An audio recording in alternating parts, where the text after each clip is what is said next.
Assalamualaikum warahmatullahi wabarakatuh. Halo anak-anak, semoga kalian sudah melihat video perkenalan saya ya. Kalian bisa panggil saya Bu Astria, saya mengajar mata pelajaran Bahasa Indonesia. Nah, materi pertama kita adalah teks laporan hasil observasi. Kenapa di sini saya kasih keterangan bagian 1? Karena nanti kita akan membaginya menjadi 2 bagian. Yang pertama ini, kita membahasnya tentang pengertian, karakteristik, dan struktur teksnya. Di bagian 2 nanti kita hanya akan membahas aspek kebahasaan. Langsung saja, di SMP kalian pasti sudah pernah belajar materi ini ya. Nah, jadi apa itu observasi? Dalam KBBI, observasi berarti peninjauan. Di sini ada contohnya. Para guru mengadakan peninjauan atau observasi ke sekolah-sekolah. Nah, sekarang coba kalian buat satu contohnya. Bisa ditulis di buku tulis kalian masing-masing. Setelah membuat contoh itu, kalian pasti dapat menyimpulkan. Teks laporan hasil observasi adalah sebuah tulisan yang berisi laporan dari hasil sebuah peninjauan atau pengamatan.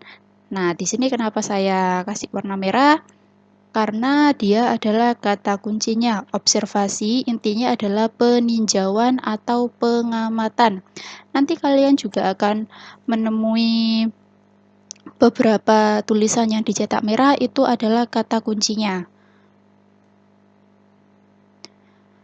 Di bahasa Indonesia kan banyak teks. Contohnya ada teks laporan hasil observasi, teks prosedur, teks negosiasi, dan masih banyak lainnya. Nah, kemudian apa yang membedakan teks ini dengan teks yang lain?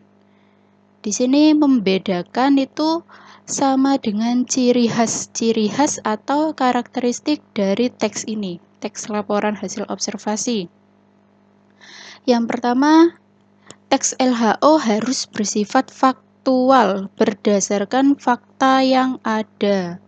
Kemudian objektif, dibuat berdasarkan objek yang diamati. Jadi tidak boleh menggunakan pendapat pribadi atau subjektif. Tidak bertele-tele, sehingga teks laporan hasil observasi harus singkat, padat, dan jelas. Menggunakan bahasa yang sopan, tidak boleh menyinggung pihak manapun. Nah, ini semuanya saling berkaitan ya. Karena dia bersifat objektif berdasarkan fakta ini, sehingga dia tidak boleh menyinggung pihak manapun. Karena kalau sudah menyinggung ini kan biasanya karena dia menggunakan pendapat pribadi atau subjektif. Objek sebuah observasi itu yang seperti apa? Nah, di sini ada 2, benda sekitar dan kegiatan wawancara. Tapi di SMK ini kita fokusnya ke kegiatan wawancara. Karena dia berkaitan dengan pekerjaan, seperti yang disampaikan KD di awal tadi ya. Benda sekitar dibuat berdasarkan apa yang kita lihat. Contoh objeknya adalah kamar tidur. Atau hal yang lebih kecil lagi seperti papan tulis di kelas atau ruang kelas kalian. Nah, untuk kegiatan wawancara, ini melaporkan dari hasil tanya jawab yang mencakup 5W dan 1H. Contohnya di sini ada wawancara dengan pemilik kios Kelapa 092. Nah, ini contohnya kalau dia objeknya benda sekitar ya. Di sini ada kamar tidur, dia mendeskripsikan secara detail di kamar tidur itu ada apa aja. Ingat, ditulis berdasarkan apa yang kalian lihat, bukan berdasarkan pendapat pribadi apalagi perasaan lo ya. Nah, kemudian contoh objek kegiatan wawancara kita ngambil kios Kelapa 092. Harus ada rumusan pertanyaan minimal 5W 1H.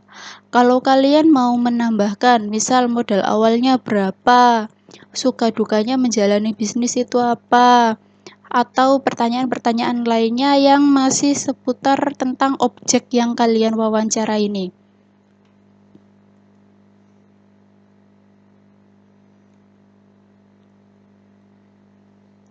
Lalu kita ke struktur teksnya.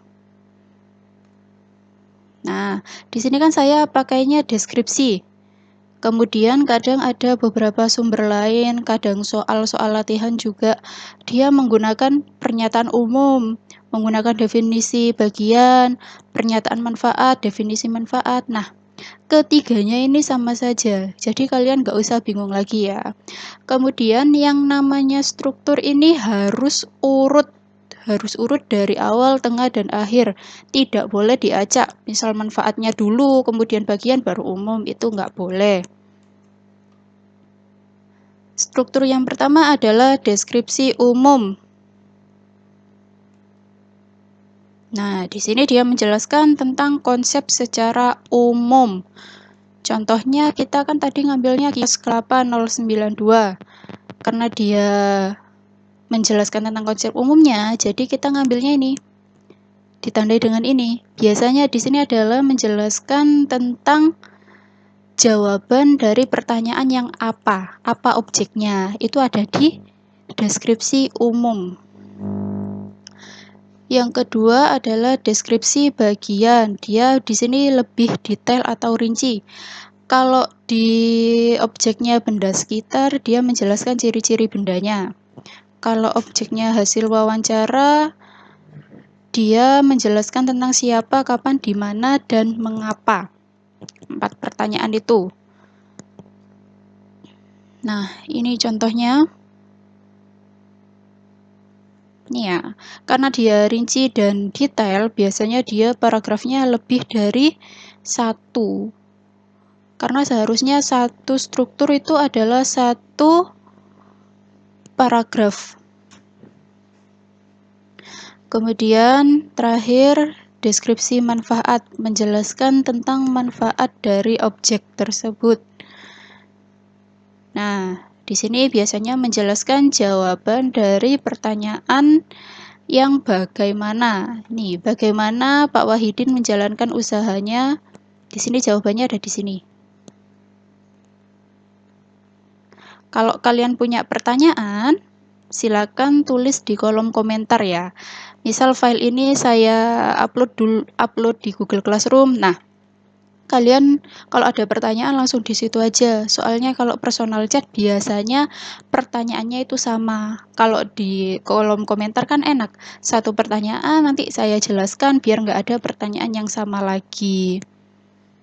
Karena materinya yang bagian 1 sudah selesai, saya kasih tugas biar saya tahu pemahaman kalian itu sampai kemana ya. Nah, ini tugas untuk yang bernomor ganjil. Jadi saya harap kalian tahu kalian itu nomor presensi berapa. Presensi di sini kalian biasanya kenalnya ke absen. Padahal yang betul itu adalah presensi. Kalau absen itu ketidakhadiran, kalau presensi dari bahasa Inggrisnya present itu kan berarti kehadiran. Nah, juga ada format lembar kerjanya. Karena tadi objeknya kegiatan wawancara, kalian juga harus melampirkan foto ketika wawancara. Untuk yang bernomor genap, objeknya adalah video wawancara. Kalian cukup memasukkan kata kunci nih, wawancara dengan pedagang. Nanti akan muncul banyak video. Formatnya juga sama, yang beda di sini. Kalian melampirkan foto screenshot video wawancara, bukan foto kegiatan wawancara. Ya. Saya rasa cukup untuk materi kali ini. Terima kasih atas perhatiannya. Semoga ilmu yang kalian dapat dari video ini dapat bermanfaat. Wassalamualaikum warahmatullahi wabarakatuh.